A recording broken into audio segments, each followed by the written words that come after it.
എല്ലാവർക്കും നമസ്കാരം. പോഷൻ ട്രാക്കറിൻ്റെ ഏറ്റവും പുതിയ വെർഷൻ 20.2 ഇപ്പോൾ വന്നിട്ടുണ്ട്. അപ്പോൾ അതെല്ലാവരും പ്ലേ സ്റ്റോറിൽ നിന്നും അപ്ഡേറ്റ് ചെയ്യുക. അപ്പോൾ പുതിയ വെർഷനായിട്ടുള്ള 20.2 വന്നിട്ടുള്ള പ്രധാന മാറ്റങ്ങളെക്കുറിച്ചാണ് ഈ ഒരു വീഡിയോയിൽ പറയുന്നത്. അപ്പോൾ അതെന്തൊക്കെയാണെന്ന് നോക്കാം. പ്രധാനപ്പെട്ട ഒരു മാറ്റം വന്നിട്ടുള്ളത് ഡെയിലി ട്രാക്കറിലാണ്. ഡെയിലി ട്രാക്കറിൽ സാധാരണ നമ്മൾ AWC ഫോട്ടോ അപ്ലോഡ് ചെയ്യാറുണ്ട്. അപ്പോൾ പുതിയ വെർഷനിൽ ഫോട്ടോയുടെ കൂടെ ലൊക്കേഷനും കൂടെ അപ്ലോഡ് ആവുന്നുണ്ട്. അപ്പോൾ അതിനായിട്ട് നിങ്ങൾ ചെയ്യേണ്ടത് ഡെയിലി ട്രാക്കർ ചെയ്യുമ്പോൾ അതിൻ്റെ മുമ്പായിട്ട് തന്നെ നിങ്ങളുടെ ഫോണിൽ ലൊക്കേഷൻ ഓൺ ആണോ എന്നുള്ള കാര്യം ചെക്ക് ചെയ്യണം. അതിനായിട്ട് നിങ്ങൾ ഫോണിൻ്റെ സ്ക്രീന് താഴോട്ട് വലിക്കാം. അപ്പോൾ അതിൽ ഈ രീതിയിൽ ലൊക്കേഷൻ്റെ ഒരു ചിഹ്നം കാണും. ഓരോ ഫോണിൻ്റെ മോഡലിനനുസരിച്ച് ചെറിയ മാറ്റങ്ങളുണ്ടാവും. ചില ഫോണിൽ ഈ ഒരു ചിത്രത്തിൽ കാണുന്ന പോലെ ആയിരിക്കും ലൊക്കേഷൻ്റെ ചിഹ്നം കാണിക്കുക. അപ്പോൾ അതിലൊരു തവണ ക്ലിക്ക് ചെയ്ത് കഴിഞ്ഞാൽ ആ ഒരു ചിഹ്നത്തിൻ്റെ നിറം മാറും. അപ്പോൾ ലൊക്കേഷൻ ഓൺ ആയെന്ന് നമുക്ക് മനസ്സിലാക്കാം. അതിനുശേഷം സ്ക്രീന് മുകളിലോട്ടാക്കുക. AWC ഫോട്ടോ എന്നുള്ള ഒരു ഓപ്ഷൻ ഓപ്പൺ ചെയ്യുക. അതിനുശേഷം സാധാരണ നിങ്ങൾ ചെയ്യുന്ന പോലെ തന്നെ ആ ഒരു ക്യാമറയുടെ ബട്ടണിൽ ക്ലിക്ക് ചെയ്യുക. അപ്പോൾ നമുക്ക് ഫോട്ടോ എടുക്കാനുള്ള ക്യാമറ ഓപ്പൺ ആയിട്ട് വരും. അതിനുശേഷം നിങ്ങൾ ഫോട്ടോ കൃത്യമായിട്ട് എടുക്കുക. അതിനുശേഷം തൊട്ട് സൈഡിലുള്ള ആ ഒരു ശരി ചിഹ്നത്തിൽ ക്ലിക്ക് ചെയ്യാം. അപ്പോൾ നമുക്ക് ഫോട്ടോ ഇതേ രീതിയിൽ ക്യാപ്ചറായിട്ട് വരും. ഇത്രയും ഭാഗം നിങ്ങൾ മുമ്പ് ചെയ്തിരുന്ന അതേപോലെ തന്നെയാണ്. ഇവിടെ മാറ്റങ്ങളൊന്നും വന്നിട്ടില്ല. ഇനി നമ്മൾ ഈ ഒരു സബ്മിറ്റ് ബട്ടണിൽ ക്ലിക്ക് ചെയ്യുമ്പോഴാണ് ആ ഒരു ലൊക്കേഷൻ്റെ ആക്സസ് ചോദിക്കുക. അപ്പോൾ നിങ്ങൾ ആദ്യം ഈ ഒരു സബ്മിറ്റ് ബട്ടണിൽ ക്ലിക്ക് ചെയ്യാം. സബ്മിറ്റ് ബട്ടണിൽ നമ്മൾ ക്ലിക്ക് ചെയ്യുമ്പോൾ ഈ രീതിയിൽ ലൊക്കേഷൻ്റെ ഒരു പെർമിഷൻ ചോദിക്കും. അപ്പോൾ അതിൽ ആ ഒരു ഒന്നാമത്തെ ഈ ഒരു ഓപ്ഷൻ സൂചിപ്പിക്കുന്നത് കൃത്യമായിട്ടുള്ള ലൊക്കേഷൻ ആണോ എന്നതാണ്. അപ്പോൾ അതിൽ ഓട്ടോമാറ്റിക്കായിട്ട് തന്നെ ആ ഒരു നീല നിറം വന്ന് കിടക്കുന്നുണ്ടാവും. അപ്പോൾ അതിനുശേഷം നിങ്ങൾ തൊട്ട് താഴെ കാണുന്ന വൈൽ യൂസിങ് ദ ആപ്പ് എന്നുള്ള ആ ഒരു ഓപ്ഷനിൽ ക്ലിക്ക് ചെയ്യാം. ഇത് നമ്മൾ ആദ്യത്തെ ഒറ്റ തവണ കൊടുത്താൽ മതി, പിന്നീട് ഇത് കൊടുക്കേണ്ടി വരില്ല. ഇനി നമ്മുടെ ഫോണിൽ ലൊക്കേഷൻ ഓഫ് ആണെന്നുണ്ടെങ്കിൽ അഡീഷണൽ ആയിട്ട് ഇതേ രീതിയിൽ ഒരു മെസ്സേജ് കൂടെ കാണിക്കും. അതിൽ നമ്മൾ ഓക്കെ എന്നത് ക്ലിക്ക് ചെയ്യാം. അപ്പോൾ നമുക്ക് AWC ഫോട്ടോ ക്യാപ്ചേർഡ് സക്സസ്ഫുള്ളി എന്ന് കാണാൻ സാധിക്കും. അപ്പോൾ ഈ രീതിയിലാണ് പുതിയ വെർഷനിൽ നമ്മൾ ഫോട്ടോ അപ്ലോഡ് ചെയ്യേണ്ടത്. ബാക്കി കാര്യങ്ങൾ ചെയ്യുന്നതിലൊന്നും മാറ്റമില്ല. Attendance, morning snacks, THR, HCM, activity അതൊക്കെ നിങ്ങൾ മുമ്പ് ചെയ്തിരുന്ന അതേപോലെ തന്നെയാണ് ചെയ്യേണ്ടത്. ഈ AWC ഫോട്ടോ എന്നുള്ള ഒരു ഭാഗത്ത് മാത്രമേ ഈ ഒരു പുതിയ വെർഷനിൽ മാറ്റം വന്നിട്ടുള്ളൂ. അപ്പോൾ ഈ കാര്യം എല്ലാവരും ഒന്ന് ശ്രദ്ധിക്കുക. അടുത്തൊരു മാറ്റം കാണാൻ സാധിക്കുക നമുക്ക് കുട്ടികളുടെ രജിസ്റ്ററിലാണ്. 0 to 6, 6 to 3, 3 to 6 ഈ 3 രജിസ്റ്ററിൽ നമുക്ക് ഈ ഒരു മാറ്റം കാണാൻ സാധിക്കും. അതായത് കുട്ടികളുടെ പേരിൻ്റെ നേരെയുള്ള 3 കുത്തിൽ തൊടുക. 3 കുത്തിൽ തൊട്ട് കഴിഞ്ഞാൽ നമുക്ക് ഏറ്റവും താഴ്ഭാഗത്തായിട്ട് ഗ്രോത്ത് ഹിസ്റ്ററി എന്നുള്ളൊരു ഓപ്ഷൻ കാണും. അതിൽ ക്ലിക്ക് ചെയ്യാം. അപ്പോൾ നമുക്ക് ഇതേ രീതിയിൽ 3 ഗ്രാഫുകൾ കാണാൻ സാധിക്കും. ഒന്ന് സ്റ്റെൻഡിങ്, രണ്ടാമത് അണ്ടർ വെയ്റ്റ്, താഴോട്ട് നീക്കിക്കഴിഞ്ഞാൽ വേസ്റ്റിങ് എന്നീ രീതിയിലാണ് നമുക്ക് ഈ ഒരു ഗ്രാഫുകൾ കാണാൻ സാധിക്കുക. അപ്പോൾ ഇതുവരെ കുട്ടികളുടെ വളർച്ചാ നിരീക്ഷണം രേഖപ്പെടുത്തിയതിൻ്റെ അടിസ്ഥാനത്തിലുള്ള ഗ്രാഫാണിത്. അതുപോലെ തന്നെ ഏറ്റവും താഴ്ഭാഗത്തായിട്ട് കഴിഞ്ഞ 3 മാസത്തെ വളർച്ചാ നിരീക്ഷണത്തിൻ്റെ ഹിസ്റ്ററി, ഗ്രോത്ത് ഹിസ്റ്ററിയും കൂടെ നമുക്ക് കാണാൻ സാധിക്കും. അപ്പോൾ ഇത് മുമ്പത്തെ വെർഷനിലുണ്ടായിരുന്ന ഈ ഒരു ഭാഗം. അപ്പോൾ ജസ്റ്റ് ഒന്ന് പറഞ്ഞുതരാം. ഇതിൽ ഡേറ്റ്, ഏജ് എന്നുള്ളൊരു കോളം കാണാം. അപ്പോൾ ഇതിൽ ഡേറ്റ് സൂചിപ്പിക്കുന്നത് നിങ്ങൾ വളർച്ചാ നിരീക്ഷണം രേഖപ്പെടുത്തിയിട്ടുള്ള ഡേറ്റുകളാണ്. അതേപോലെ തന്നെ ഏജ് അഥവാ വയസ്സ് സൂചിപ്പിക്കുന്നത് ഈ ഒരു ഡേറ്റിൽ ഈ കുട്ടിക്ക് എത്ര വയസ്സായിട്ടുണ്ട് എന്നതിനെയാണ് സൂചിപ്പിക്കുന്നത്. അതുപോലെ തന്നെ തൊട്ടിപ്പുറത്തായിട്ട് വരുന്ന ഹൈറ്റ്, വെയ്റ്റ് നിങ്ങൾ ഈ ഒരു ഡേറ്റിൽ രേഖപ്പെടുത്തിയുള്ള ഹൈറ്റും വെയ്റ്റുമാണ്. അതുപോലെ തന്നെ ഹെൽത്ത് സ്റ്റാറ്റസ് ഈ ഒരു തീയതികളിൽ ആ ഒരു കുട്ടിക്ക് ഈ ഒരു ഹൈറ്റ്, വെയ്റ്റ് പ്രകാരമുള്ള ഹെൽത്ത് സ്റ്റാറ്റസ് ആണ് ഇവിടെ സൂചിപ്പിക്കുന്നത്. മുൻമാസങ്ങൾ നടത്തിയിട്ടുള്ള വളർച്ചാ നിരീക്ഷണത്തിനെ അടിസ്ഥാനമാക്കിയിട്ടാണ് ഓരോ ഗ്രാഫുകളും ജനറേറ്റ് ആയിട്ട് വന്നിട്ടുള്ളത്. നമുക്ക് 3 ഗ്രാഫുകളാണ് കാണാൻ സാധിക്കുക. ഒന്ന് സ്റ്റെൻഡിങ്ങിൻ്റെ, രണ്ടാമത്തേത് അണ്ടർ വെയ്റ്റിൻ്റെ, മൂന്നാമത്തേത് വേസ്റ്റിങ്ങിൻ്റെ എന്നീ രീതിയിൽ.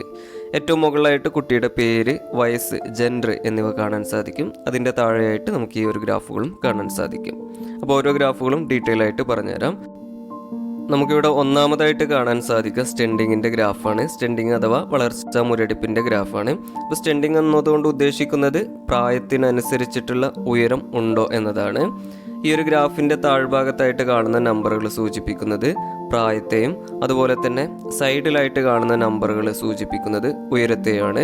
അതുപോലെ തന്നെ ഈ ഒരു ഗ്രാഫിൽ നമുക്ക് 3 കളറുകളാണ് കാണാൻ സാധിക്കുക.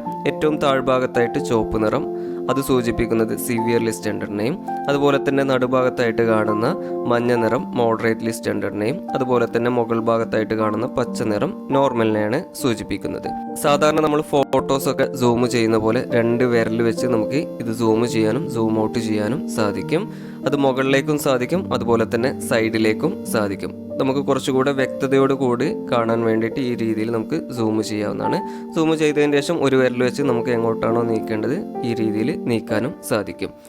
അപ്പോൾ ഈ ഒരു ഗ്രാഫിനകത്ത് കാണുന്ന ഈ ലൈനുകളും അതുപോലെ തന്നെ ഡോട്ടുകളും സൂചിപ്പിക്കുന്നത് നിങ്ങൾ മുമ്പ് രേഖപ്പെടുത്തിയിട്ടുള്ള വളർച്ചാ നിരീക്ഷണത്തെയാണ്. ഈ ഓരോ കുത്തിലും തൊട്ട് കഴിഞ്ഞാൽ നമ്മൾ ആ ഒരു വളർച്ചാ നിരീക്ഷണം രേഖപ്പെടുത്തിയിട്ടുള്ള തീയതിയും ആ ഒരു സമയത്തെ കുട്ടിയുടെ പ്രായവും ഹൈറ്റും അതുപോലെ തന്നെ ഹെൽത്ത് സ്റ്റാറ്റസും കാണാൻ സാധിക്കും. അതായത് സിവിയർലി സ്റ്റാൻഡേർഡ് ആണോ, മോഡറേറ്റ്ലി സ്റ്റാൻഡേർഡ് ആണോ, നോർമൽ ആണോ എന്നിങ്ങനെ കാണാൻ സാധിക്കും. ഈ കുത്ത് ഏത് കളറിലാണോ എന്നതിനെ അടിസ്ഥാനമാക്കിയിട്ടാണ് നമുക്ക് ഈ കുട്ടിയുടെ ഹെൽത്ത് സ്റ്റാറ്റസ് കാണാൻ സാധിക്കുക. ചുവപ്പിലാണ് ഈ കുത്ത് നിൽക്കുന്നതെങ്കിൽ സിവിയർലി സ്റ്റാൻഡേർഡും, മഞ്ഞയിലാണ് നിൽക്കുന്നതെങ്കിൽ മോഡറേറ്റ്ലി സ്റ്റാൻഡേർഡും, അതുപോലെ തന്നെ പച്ചയിലാണ് നിൽക്കുന്നതെങ്കിൽ നോർമൽ എന്നിങ്ങനെ നമുക്ക് മനസ്സിലാക്കാൻ സാധിക്കും. രണ്ടാമതായിട്ട് കാണാൻ സാധിക്കുക അണ്ടർ വെയ്റ്റ് അഥവാ തൂക്കക്കുറവിൻ്റെ ഗ്രാഫാണ്. നമുക്കറിയാം തൂക്കക്കുറവ് എന്ന് പറഞ്ഞാൽ പ്രായത്തിനനുസരിച്ചിട്ടുള്ള തൂക്കം അല്ലെങ്കിൽ വെയിറ്റ് ഉണ്ടോ എന്നതിനെയാണ് സൂചിപ്പിക്കുന്നത്. ഇവിടെ താഴ്ഭാഗത്തായിട്ട് കാണുന്ന നമ്പറുകൾ പ്രായത്തെയും അതുപോലെ തന്നെ സൈഡിലായിട്ട് കാണുന്ന നമ്പറുകൾ തൂക്കത്തെയാണ് സൂചിപ്പിക്കുന്നത്. ഇതിൽ നമുക്ക് 3 കളറുകളാണ് കാണാൻ സാധിക്കുക. ഏറ്റവും മുകളിൽ കാണുന്ന പച്ച നോർമലിനെയും, അതുപോലെ തന്നെ നടുവിലായിട്ട് കാണുന്ന മഞ്ഞ മോഡറേറ്റ്ലി അണ്ടർ വെയ്റ്റിനെയാണ്, മോഡറേറ്റ്ലി സ്റ്റാൻഡേർഡ് എന്നാണ് ഇവിടെ കാണുക, പക്ഷേ മോഡറേറ്റ്ലി അണ്ടർ വെയ്റ്റിനെയാണ് സൂചിപ്പിക്കുന്നത്. അതുപോലെ തന്നെ ഏറ്റവും താഴ്ഭാഗത്തായിട്ട് കാണുന്ന ചുവപ്പ് നിറം സിവിയർലി അണ്ടർ വെയ്റ്റിനെയാണ് സൂചിപ്പിക്കുന്നത്. നേരത്തെ പറഞ്ഞ പോലെ തന്നെ 2 വിരൽ വെച്ച് നമുക്ക് ഇതും സൂം ചെയ്യാൻ സാധിക്കും. പിന്നീട് ഒരു വിരൽ വെച്ചിട്ട് ഇതേപോലെ നീക്കി കഴിഞ്ഞാൽ നമുക്കത് കുറച്ചുകൂടെ വ്യക്തമായിട്ട് കാണാൻ സാധിക്കും. ഓരോ ഡോട്ടിലും തൊട്ട് കഴിഞ്ഞാൽ ആ ഒരു വളർച്ചാ നിരീക്ഷണം നടത്തിയിട്ടുള്ള ഡേറ്റും അതുപോലെ തന്നെ ആ ഒരു സമയത്തുള്ള പ്രായവും ആ ഒരു സമയത്തുള്ള തൂക്കവും അതുപോലെ തന്നെ ഹെൽത്ത് സ്റ്റാറ്റസ് നമുക്ക് ഈ രീതിയിൽ കാണാൻ സാധിക്കും. ഏത് കളറിലാണോ ഈ ഒരു ഡോട്ട് നിൽക്കുന്നത് എന്നതിനെ അടിസ്ഥാനമാക്കിയിട്ട് severely underweight, moderately underweight, normal എന്നിങ്ങനെ നമുക്ക് മനസ്സിലാക്കാൻ സാധിക്കും. പച്ചയിലാണെന്നുണ്ടെങ്കിൽ നോർമൽ, മഞ്ഞയിലാണെന്നുണ്ടെങ്കിൽ മോഡറേറ്റ്ലി അണ്ടർ വെയ്റ്റ്, ചുവപ്പിലാണെന്നുണ്ടെങ്കിൽ സിവിയർലി അണ്ടർ വെയ്റ്റ് എന്നീ രീതിയിൽ നമുക്ക് മനസ്സിലാക്കാൻ സാധിക്കും. മൂന്നാമതായിട്ട് കാണുന്ന ഗ്രാഫ് വേസ്റ്റിങ്ങിൻ്റെയാണ്. വേസ്റ്റിംഗ് എന്നാൽ ഹൈറ്റിനനുസരിച്ചിട്ടുള്ള വെയിറ്റ് ഉണ്ടോ അല്ലെങ്കിൽ ഉയരത്തിനനുസരിച്ചിട്ടുള്ള തൂക്കമുണ്ടോ എന്നതിനെയാണ് സൂചിപ്പിക്കുന്നത്. ഗ്രാഫിൻ്റെ താഴ്ഭാഗത്തായിട്ട് കാണുന്ന നമ്പറുകൾ ഹൈറ്റിനെയും സൈഡിലായിട്ട് കാണുന്ന നമ്പറുകൾ തൂക്കത്തെയും സൂചിപ്പിക്കുന്നു.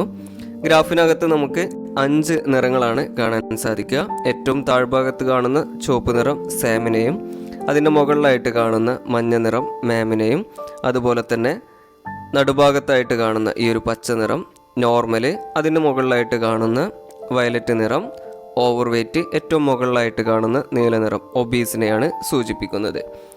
മുമ്പ് പറഞ്ഞ പോലെ തന്നെ നമുക്ക് സൂം ചെയ്ത് കഴിഞ്ഞാൽ കുറച്ചുകൂടെ വ്യക്തമായിട്ട് കാണാൻ സാധിക്കും. ഓരോ ഡോട്ടിലും തൊട്ട് കഴിഞ്ഞാൽ ആ ഒരു വളർച്ചാ നിരീക്ഷണം രേഖപ്പെടുത്തിയിട്ടുള്ള തീയതിയും ആ ഒരു സമയത്ത് പ്രായവും അതുപോലെ തന്നെ വെയിറ്റ്, ഹൈറ്റ്, അതുപോലെ തന്നെ ഹെൽത്ത് സ്റ്റാറ്റസ് ഈ കാര്യങ്ങൾ നമുക്ക് കാണാൻ സാധിക്കും. ഓരോ ഡോട്ടുകളും ഏത് നിറത്തിലാണ് നിൽക്കുന്നത് എന്നതിനെ അടിസ്ഥാനമാക്കിയിട്ട് ആ ഒരു സമയത്ത് കുട്ടിയുടെ ഹെൽത്ത് സ്റ്റാറ്റസ് ഏതാണെന്ന് നമുക്ക് പെട്ടെന്ന് തന്നെ ഇതിൽ നിന്ന് മനസ്സിലാക്കാൻ സാധിക്കും. അപ്പോൾ ഇങ്ങനെ 3 ഗ്രാഫുകളാണ് നമുക്ക് പുതിയ വെർഷനിൽ കാണാൻ സാധിക്കുക. ഓരോ ഗ്രാഫുകളും വിശകലനം ചെയ്യുന്നത് വഴി ആ കുട്ടിയുടെ വളർച്ചയിൽ വന്നിട്ടുള്ള പുരോഗതിയെക്കുറിച്ച് നമുക്ക് മനസ്സിലാക്കാൻ സാധിക്കും. അപ്പോൾ ഈ ഒരു ഗ്രാഫുകൾ വഴി വളർച്ചാ നിരീക്ഷണം കുറച്ചുകൂടെ ഫലപ്രദമായിട്ട് സാധ്യമാക്കാൻ കഴിയും. അടുത്തൊരു മാറ്റം വന്നിട്ടുള്ളത് ഗർഭിണികളുടെ രജിസ്റ്ററിലാണ്.